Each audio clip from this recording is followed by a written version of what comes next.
بسم اللہ الرحمن الرحیم الحمدللہ رب العالمین والعاقبۃ للمتقین والصلاۃ والسلام علی سید المرسلین نبینا محمد وعلی آلہ وصحبہ اجمعین ومن تبعہم بإحسان الی یوم الدین، اما بعد۔ محترم سامعین اکرام، آج کا جو قصہ ہے وہ صالح علیہ الصلوۃ والسلام کے تعلق سے ہے۔ اللہ رب العالمین نے قرآن مجید کے اندر گزشتہ قوموں کے جو واقعات بیان کیے کہ اللہ رب العالمین نے ان کی طرف رسول بھیجے، ان میں سے کچھ لوگ تو ایمان لائے اور اکثر لوگ جو ہیں انہوں نے رسولوں کا انکار کیا۔ نتیجہ یہ ہوا کہ اللہ رب العالمین نے کافروں کو ہلاک کیا، مومنوں کو اللہ رب العالمین نے کامیابی عطا کی۔ ان سب کے اندر ہمارے لیے عبرت اور نصیحت ہے، اور حقیقت کے اندر دیندار آدمی، کامیاب آدمی وہ ہے جو دوسروں کو دیکھ کر کے نصیحت پکڑے۔ وہ شخص کامیاب نہیں ہے جو دوسروں کے لیے نصیحت بنے۔ صالح علیہ الصلوۃ والسلام کا قصہ ہے، جو قوم سمود کی طرف نبی بنا کر کے بھیجے گئے تھے، اور قوم سمود جو ہے یہ قوم عاد کے بعد آئی ہے، اور یہ مدائن صالح کے اندر جو آج جو ہے مشہور ہے مدائن صالح، اس کے اندر جو ہے یہ قوم رہا کرتی تھی۔ اللہ کے رسول صلی اللہ علیہ وسلم غزوہ تبوک میں جب ان کی بستیوں سے گزرے تو صحابہ اکرام کو منع کر دیا کہ کوئی بھی آدمی ان کی گھروں کے اندر داخل نہ ہو اور ان کے کنووں کا جو ہے پانی استعمال نہ کرے، صرف اس کنویں کا پانی استعمال کرے جہاں پر صالح علیہ الصلوۃ والسلام کی اونٹنی جو ہے پانی پیا کرتی تھی۔ میرے مسلمان بھائیوں، اللہ رب العالمین نے اس قوم کو بڑی طاقت، بڑی سلطنت، بڑی قوت سے نوازا تھا، اور یہ قوم احقاف میں رہتی تھی۔ اللہ رب العالمین نے مختلف نعمتوں سے نوازا تھا۔ اللہ رب العالمین کا ارشاد ہے، اتترکون فیما ہاہنا آمنین فی جنات وعیون وزروع ونخل طلعها ہضیم وتنحتون من الجبال بیوتا فارہین۔ کیا تم یہاں کے سامان عیش و عشرت میں امن سے رہنے کے لیے چھوڑ دیے جاؤ گے؟ ان باغات میں، ان چشموں میں اور کھیتیوں میں اور کھجوروں میں جن کے خوشے بہت ملائم ہیں، اور تم پہاڑوں کو تراش تراش کر پرتکلف مکانات بناتے ہو۔ اس قوم نے جب اللہ رب العالمین کے احکامات کو ٹھکرایا، اللہ رب العالمین کے ساتھ دوسروں کو بھی عبادت کرنی شروع کر دی، اور یہ ہر قوم کا یہی سب سے بڑا جرم ہوتا ہے۔ اللہ رب العالمین کے نزدیک پہ سب سے بڑا ظلم یہ ہے کہ آدمی اللہ رب العالمین کے ساتھ کسی اور کو پکارے، چاہے اس کا تعلق کسی قبر سے ہو یا کسی درخت سے ہو یا کسی پتھر سے ہو یا کسی فرشتے سے ہو یا کسی نبی اور ولی سے ہو، کہ آدمی اس سے مدد طلب کرے، اس کو اپنا سفارشی سمجھے، اس کے لیے نظر مانے اور اس کے لیے ذبح کرے۔ یہی سب سے بڑا جرم ہے۔ اور اللہ کے رسول صلی اللہ علیہ وسلم سے جب پوچھا گیا کہ اللہ کے نزدیک سب سے بڑا گناہ کون سا ہے، تو اللہ کے رسول صلی اللہ علیہ وسلم نے فرمایا، ان تجعل للہ ندا وهو خلقک، کہ تم اللہ رب العالمین کے ساتھ کسی اور کو شریک ٹھہراؤ، حالانکہ اس اللہ رب العالمین نے تم کو پیدا کیا ہے۔ میرے مسلمان بھائیوں، یہی تمام رسولوں کی دعوت ہوتی تھی کہ لوگوں کے اوپر حجت قائم کرنا، دین کی طرف، اللہ رب العالمین کی طرف لوگوں کو بلانا۔ صالح علیہ الصلوۃ والسلام کی تربیت بہت اچھے گھرانے کے اندر ہوئی تھی، وہ پہلے ہی سے بہت اونچے اخلاق والے تھے۔ اسی بنا پر اللہ رب العالمین نے فرمایا، قوم کے لوگوں نے کہا، یا صالح قد کنت فینا مرجوا قبل ھذا، انہوں نے کہا، اے صالح، اس سے پہلے تو ہم تجھ سے بہت کچھ امید لگائے ہوئے تھے۔ رب العالمین نے فرمایا، وَإِلَىٰ ثَمُودَ أَخَاهُمْ صَالِحًا قَالَ يَا قَوْمِ اعْبُدُوا اللَّهَ مَا لَكُم مِّنْ إِلَٰهٍ غَيْرُهُ۔ صالح علیہ الصلوۃ والسلام کو قوم سمود کی طرف رسول بنا کر کے بھیجا۔ انہوں نے کہا، اے میری قوم کے لوگو، تمہارے لیے اللہ کے علاوہ کوئی معبود نہیں ہے۔ اور یہی تمام رسولوں کی دعوت ہوتی ہے کہ لوگوں کو ایک اللہ کی عبادت کی طرف بلائیں، اور اللہ کے سوا جس کی بھی عبادت کی جاتی ہے ان سب کو ان عبادتوں سے چھڑا کر کے صرف اللہ رب العالمین کی عبادت کی طرف دعوت دیں۔ اور اللہ رب العالمین کی یہی ہمیشہ سے حکمت رہی ہے، اپنے رسولوں کو سچا کرنے کے لیے اس نے معجزات عطا کیے رسولوں کو، جس کے اوپر کوئی بھی آدمی طاقت نہیں رکھ سکتا ان کو لانے کی۔ صالح علیہ الصلوۃ والسلام کو اللہ رب العالمین نے اونٹنی کا معجزہ دیا تھا کہ یہ اونٹنی جو ہے ایک چٹان کے اندر سے نکلی، اور اللہ رب العالمین اس کا علم زیادہ جانتا ہے۔ ھذہ ناقۃ لھا شرب ولکم شرب یوم معلوم۔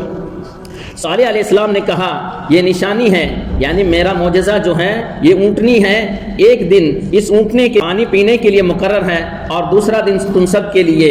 وَنَبِّئْهُمْ أَنَّ الْمَاءَ قِسْمَةٌ بَيْنَهُمْ كُلُّ شِرْبٍ مُحْتَضَرٍ، اور انہیں بتا دیجئے کہ بے شک پانی ان کے درمیان تقسیم ہوگا، پینے کی باری پر ہر آدمی حاضر ہو۔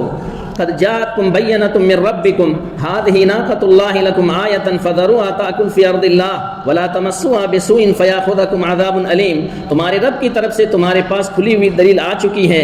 یہ اللہ کی اونٹنی ہے جسے اللہ نے تمہارے لیے بطور نشانی بھیجی ہے. تم لوگ اسے چھوڑ دو، اللہ کی زمین میں کھاتی پھریں اور کوئی تکلیف نہ پہنچانا ورنہ دردناک عذاب تمہیں پکڑ لے گا. اتنہانا ان نعبد ما یعبد آباؤنا واننا لفی شک مما تدعونا الیہ مریب. قوم کے لوگوں نے کہا کیا تو ہمیں ان کی عبادت سے روک رہا ہے جن کی عبادت ہمارے باپ دادا کرتے چلے آئے ہیں؟ ہمیں تو اس دین پر حیران کن شک ہے جس کی طرف تو ہمیں بلا رہا ہے. وہ اس بات کو اچھی طرح جانتے تھے کہ جن بتوں کی وہ عبادت کرتے ہیں یہ نہ کوئی چیز پیدا کر سکتے ہیں، نہ روزی دے سکتے ہیں، نہ کسی کو زندہ کر سکتے ہیں، نہ مار سکتے ہیں، اور نہ یہ نفع نقصان کے مالک ہیں، بلکہ یہ سب تو اللہ تعالیٰ ہی کے ہاتھ میں ہے. مگر اس کے باوجود بھی وہ ان بتوں کی عبادت کیا کرتے تھے کیونکہ انہوں نے اپنے باپ دادا کو ان کی عبادت کرتے ہوئے پایا. یہی ہے اندھی تقلید اور مذہبی تعصب کہ کسی امام کی تقلید یا کسی پیر سے عقیدت یا باپ دادا کی روش دلوں کو اندھا کر دیتی ہے. آدمی حق کو اپنی آنکھوں سے سورج کی طرح دیکھتا ہے مگر اندھی تقلید اور مذہبی تعصب کی بنا پر اسے قبول نہیں کرتا ہے. صالح علیہ الصلوۃ والسلام نے اپنی قوم کو مختلف طریقوں سے بلایا. وَاذْكُرُوا إِذْ جَعَلَكُمْ خُلَفَاءَ مِنْ بَعْدِ قَوْمِ عَادٍ وَبَوَّأَكُمْ فِي الْأَرْضِ تَتَّخِذُونَ مِنْ سُهُولِهَا قُصُورًا وَتَنْحِتُونَ الْجِبَالَ بُيُوتًا فَاذْكُرُوا آلَاءَ اللَّهِ وَلَا تَعْثَوْا فِي الْأَرْضِ مُفْسِدِينَ. اور میری قوم کے لوگوں اس وقت کو یاد کرو جب قوم عاد کے بعد تمہیں اللہ نے جانشی بنایا اور تمہیں اس علاقے میں آباد کیا. تم زمین کے ہموار میدانوں میں محل بناتے ہو اور پہاڑوں کو تراش تراش کر گھر بنا لیتے ہو.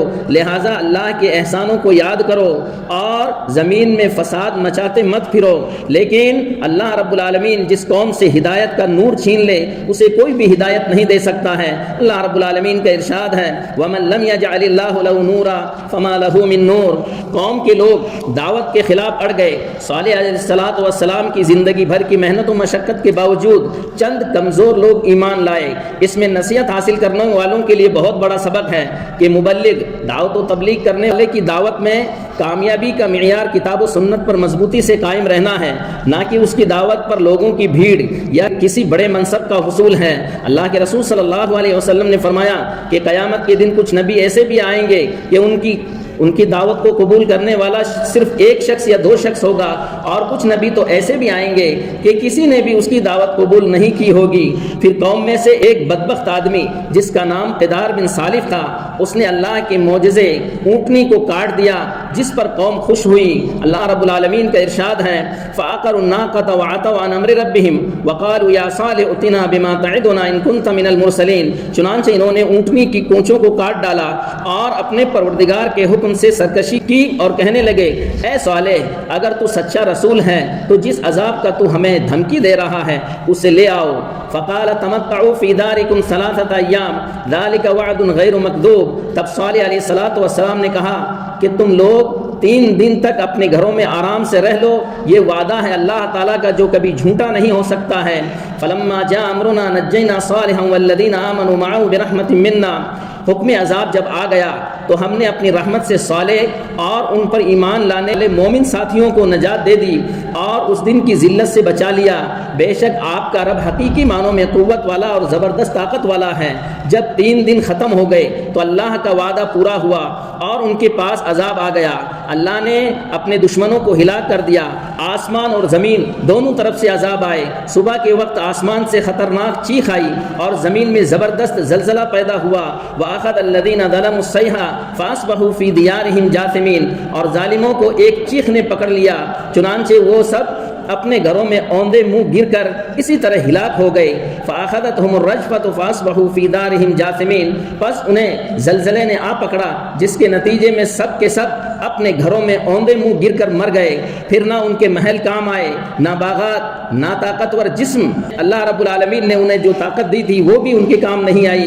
صالح علیہ الصلوۃ والسلام نے ہلاکت کے بعد اپنی قوم سے مخاطب ہو کر کے کہا یا قوم لقد ابلغتکم رسالۃ ربی ونصحت لکم ولکن لا تحبون الناصحین. اے میری قوم کے لوگوں میں نے تمہیں اپنے پروردگار کا حکم پہنچا دیا تھا، میں تمہارا خیرخواہ بھی تھا، لیکن تم لوگ خیر خواہی کرنے والوں کو پسند نہیں کرتے ہو۔ خلاصہ کلام یہ ہے کہ اس سے ہمیں چند فوائد معلوم ہوتے ہیں۔ سب سے پہلا فائدہ یہ ہے کہ جو شخص اللہ پر ایمان لاتا ہے، تقوی اختیار کرتا ہے، عمل صالح کرتا ہے، اللہ اور اس کے رسول کی اطاعت کرتا ہے، تو اللہ کی رحمت سے کامیاب ہونے والوں سے ہوگا اور اللہ رب العالمین کے غصے سے وہ بچ جائے گا۔ دوسری چیز یہ ہے کہ اللہ اور اس کے رسول کی نافرمانی کرنے والے ہمیشہ خسارے میں رہیں گے، وہ عذاب کے مستحق ہیں، دنیا اور آخرت دونوں میں جو ہے اس کی سزا پاتے رہیں گے۔ تیسری چیز یہ ہے، قوم میں سے ایک آدمی نے اونٹنی کو کاٹا تھا مگر پوری کی پوری قوم ہلاک ہو گئی، کیونکہ یہ سب اس کے عمل پر راضی تھے۔ اس سے یہ بات معلوم ہوئی کہ کسی برائی پر راضی رہنا بھی برائی کرنے والے ہی کی طرح جرم ہے۔ اس عظیم قصے سے ہمیں یہ بات معلوم ہوتی ہے کہ اللہ تعالیٰ جب کسی قوم کو کوئی نعمت عطا کرتا ہے مگر وہ قوم اللہ کی اطاعت میں اس نعمت کو استعمال نہیں کرتی ہے تو وہی نعمت اس قوم پر عذاب کا سبب بن جاتی ہے۔ نمبر 6، جب ہم اللہ کے عذاب سے ہلاک شدہ قوموں کی بستیوں سے گزرے تو اللہ کے عذاب سے ڈرتے ہوئے اپنے دلوں میں اللہ کے عذاب کا ڈر بٹھا کر کے گزریں کہ کہیں ایسا نہ ہو کہ یہ عذاب ہمیں بھی پکڑ لے۔ اللہ رب العالمین نے ان لوگوں کو بے شمار نعمتوں سے نوازا تھا مگر جب انہوں نے اللہ کی ناشکری کی، نعمتوں کو ٹھکرایا تو وہی نعمتیں ان کی ہلاکت کا سبب بنی۔ اگر دنیا کے اندر اللہ رب العالمین کے نزدیک دنیا کی ویلو کچھ بھی ہوتی تو اللہ رب العالمین کافروں کو مال و دولت عطا نہیں کرتا، جیسا کہ اللہ کے رسول صلی اللہ علیہ وسلم نے فرمایا لو كانت الدنيا تعدل عند الله جناح بعوضة ما سقى كافرا منهم شربة ماء، کہ اگر دنیا کی قدر اللہ کے نزدیک مچھر کے پر کے برابر بھی ہوتی تو اللہ رب العالمین کسی کافر کو پانی کا ایک گھونٹ بھی نہیں پلاتا۔ بہرحال اللہ رب العالمین سے دعا ہے کہ اللہ رب العالمین ہمیں ان قصوں سے عبرت حاصل کرنے کی توفیق عطا فرمائے، آمین۔ وآخر دعوانا الحمدللہ رب العالمین، جزاکم اللہ خیرا، والسلام علیکم ورحمۃ اللہ وبرکاتہ۔